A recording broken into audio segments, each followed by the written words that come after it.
Hey Cancer, let's do your reading. How are you guys? So, this is a general reading, of course, for Cancer, Sun, Moon, Rising, Venus.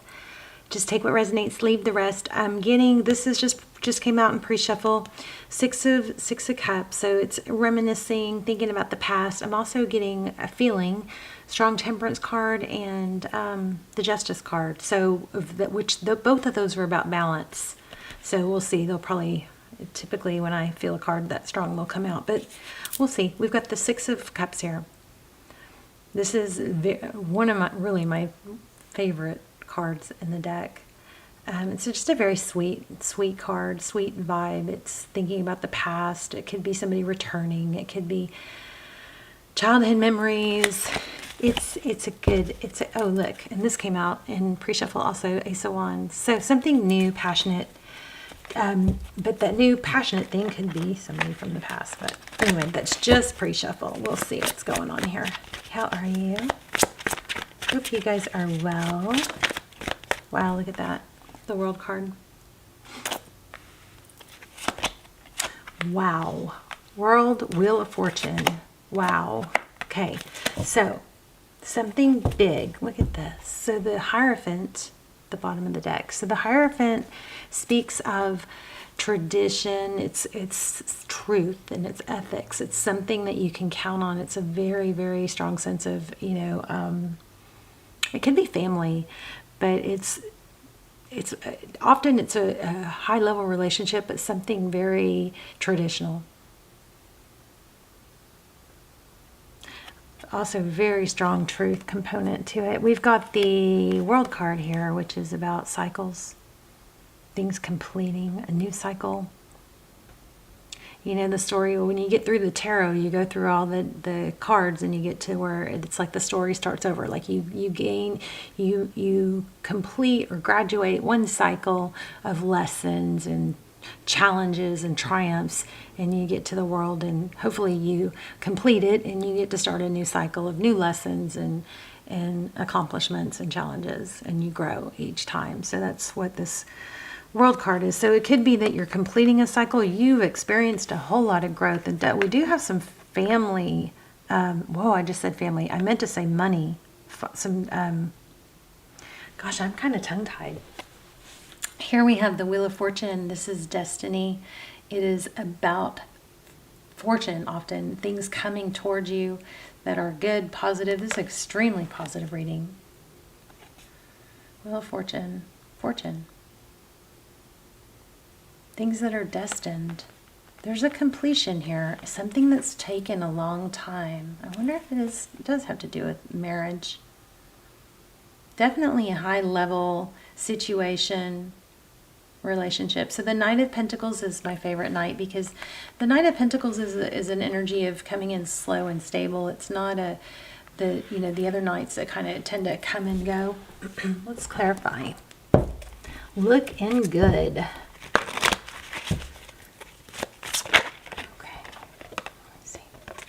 Okay, the Moon.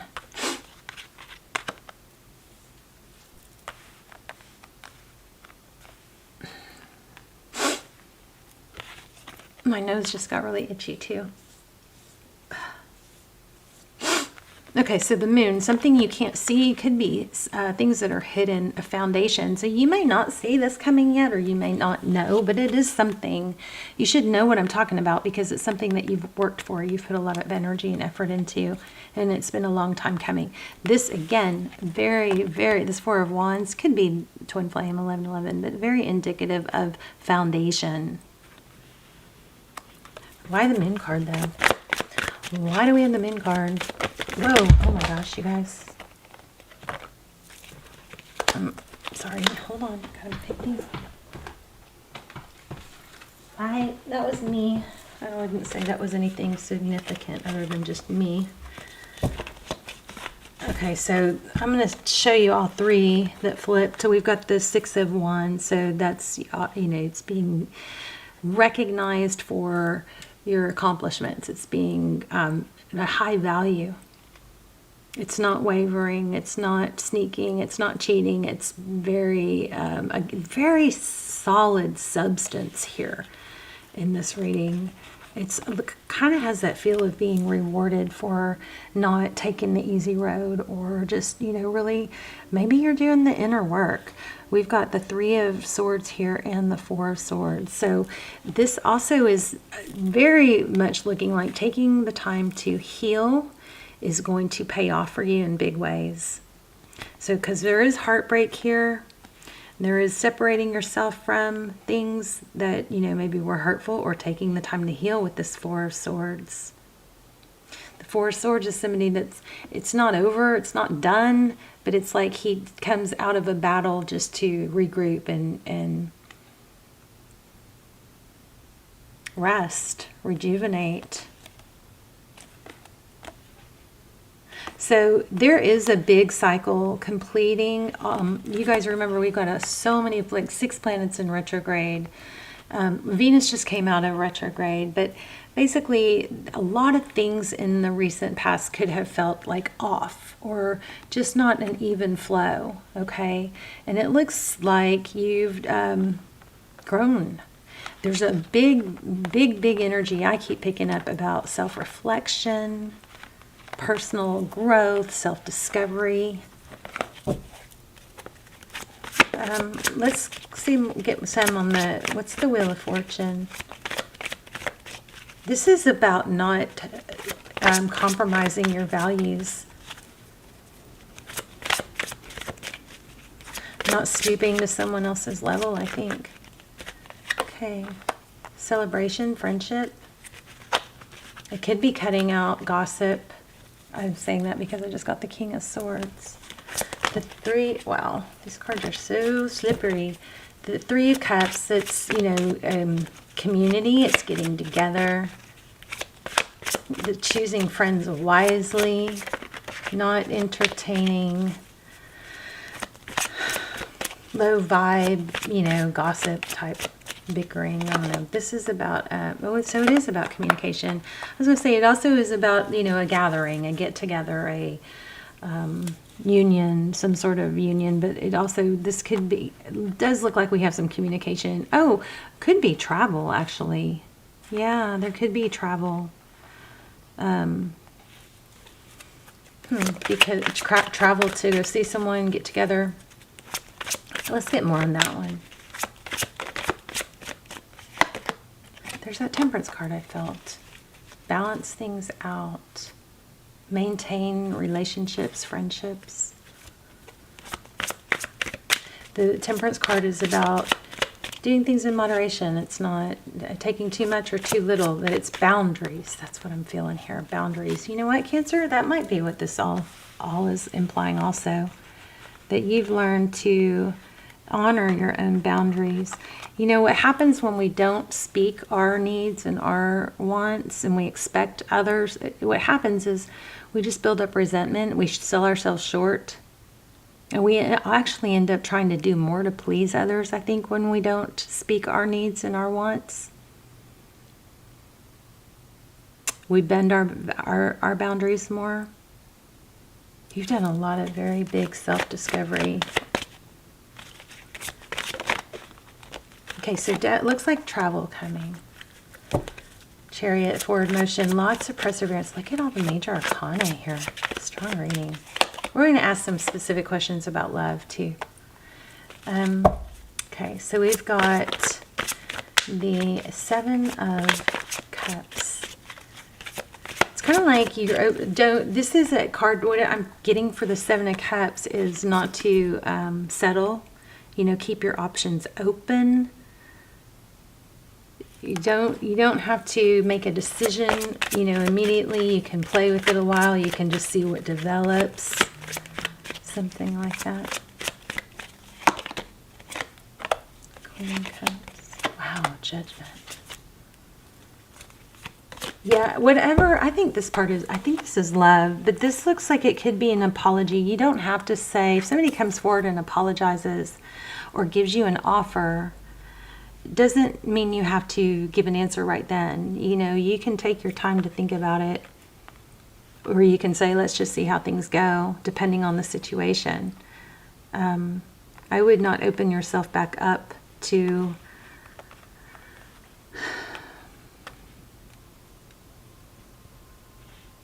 I mean, there's the Queen of Cups here. This Queen of Cups, there's a lot of love, but she's got that cup closed. It's almost like this is a reminder to keep your options open and make sure that this new offer is legit. Let it have some time and some substance behind it, right, before you fully believe it. But I do think it's very important that there's communication, and that now that you have a new renewed sense of your value, it looks like you're going to be able to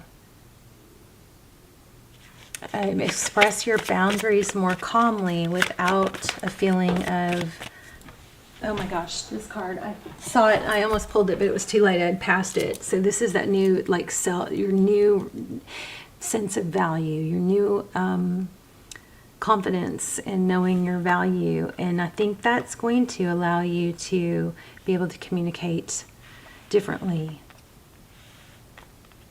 It's just not stressed as much anymore because you know your value. It's not, it's like not, and it's not needy. But what is this Judgment? It does look like an apology. Whoops. Wow.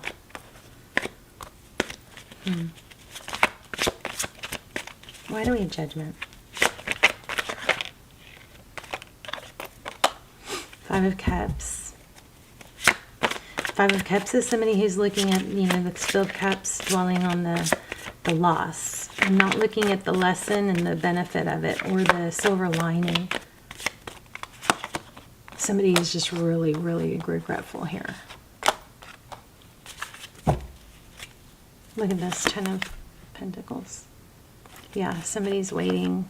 So here's what it looks like. You've moved on, or you've graduated, or you've done good things. If that's not happened, then that's what you need to do. Especially if you're dealing with a heartbreak. That's where you need to be focused on your healing, what you can do to better your life, not expecting your wounds to be healed by someone else. Especially someone else that doesn't know that you have those wounds. Like, we can't go into a relationship and expect that person, one, to be the cure for all our wounds, and two, especially if we don't even communicate our wounds, right, or our needs. If we say we were anxious or insecure, if we don't communicate that, we just expect them to be there when we're insecure, and they don't know that, that's not a feasible, a good outcome, at least. But this does look like somebody has, I don't know if you've done this work already. It looks like you've already done the work, you've already done the healing, and you've grown. You've completed a cycle. Now, this person is seeing it, or if this hasn't happened, it needs to. This person then sees it and is noticing, and then feeling bad, realizing what they've lost. And then they want you. Now, whether you take them back or not, is up to you. Definitely strong message here. You don't want to lower yourself back into a relationship with somebody that was not on your, that maybe was on your level before, but not now that you've grown. Because they're going to, that's just going to pull you back down. Am I making sense? I sure hope I'm making sense. Yeah, look, it's going to keep you tied, and you could actually repeat the wrong thing. You are not settling for a page, okay? It's going to be a king, right? So you don't want to you don't want to make a page your king. If they're not acting like a king and they don't deserve to be a king, don't make them your king, okay? Your king is someone who acts and behaves like a king, sees your value. Yeah. This is really, really good. What else is going on? Wow, again. I put it back and it came back. Okay. Anything else? What is Cancer blocking? Wow. The Lovers. Okay, so it looks like you're blocking anyone. Look at this. Anyone that possibly did leave you out in the cold, or anyone that kind of has those tendencies. But remember, Cancer, your job in it is to be able to express, not in an emotional, needy way, just in a secure, reasonable, practical way where you can even use those words: reasonable, practical, sensible. Express your needs. You know, I want to be with somebody who's there for me. I want to be with somebody who is involved in what I'm going through, or, you know, wants to know my challenges and my triumphs of the day. There's a strong need to not expect someone to meet your needs that doesn't know your needs. Okay, so there's a graduation there for you. Yeah, look at this. Just looking ahead. Progress. Just looking ahead. Not settling. Let's get some oracles. I am curious about this. Let's do it.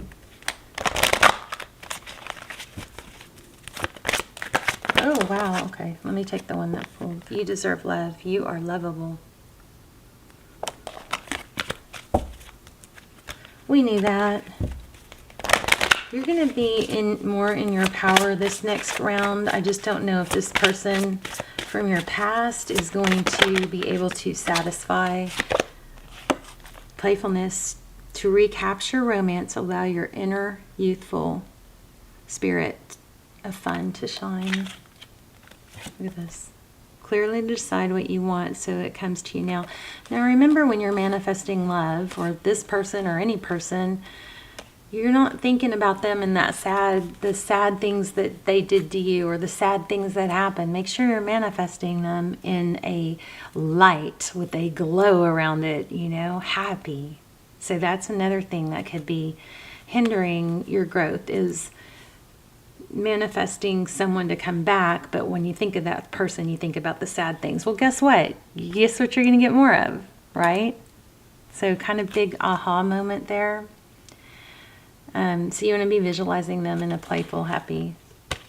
Also, my tip for this round is sunshine. Make sure you guys are getting sun on your face, not through sunglasses, not through a window, in the morning, to set your circadian rhythm, stimulate hormones behind your eyes, okay? Don't stare at it. Make sure you're getting sunlight every day. Very hard to be depressed if you're getting sunlight every day. It's like the best natural antidepressant. I'm not saying y'all are depressed. I'm just saying, no matter whether you're the happiest person in the world or not, getting movement and sunlight is what is very, very, very important in the morning. And it will set your day. It will help set your day. Okay, let's get one more. I love you guys, Cancer.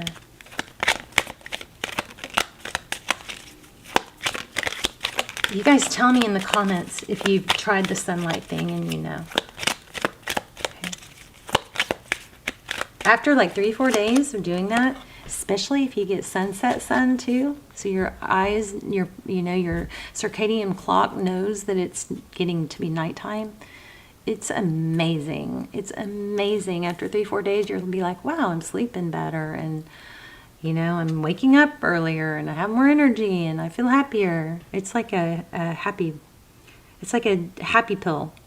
Okay, in order to change my life outside, I need to change my life inside. Once I am open to this change, my exterior reality will begin to mirror those new shifts.